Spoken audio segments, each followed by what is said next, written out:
Sobrang hirap mag-parking. At saka mahirap talaga traffic, ang daming sasakyan. Po kayo nag-antay or Mga naghanap? isa't kalahating oras bago ako makapark dito.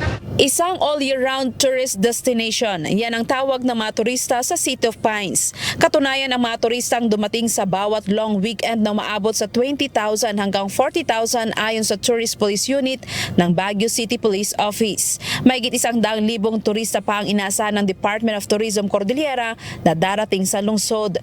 Bagaman malaki ang may tutulong nito sa ekonomiya ng lungsod, ang matinding trapiko naman ang malaki ring problema para sa mga turista. Dapat nga natapos na sana yung check-up nung kasama namin para makauwi na kami.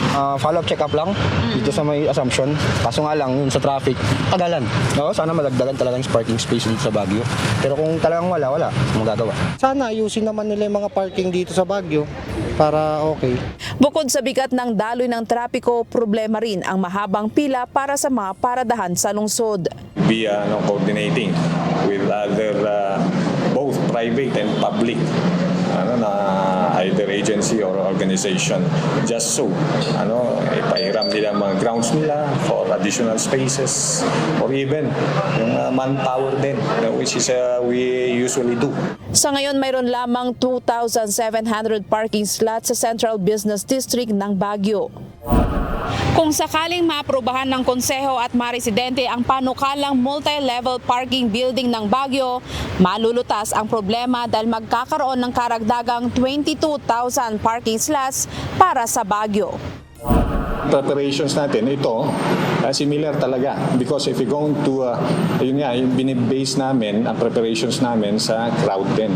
So, most likely, ganun din ang crowd, 20,000 up. So, this is rehearsal, sabi mo. Yun ang reservoir for the bigger event, which is the Panagbenga. Kasi, ano dapat ang consider natin dyan? Yung area security, mga traffic.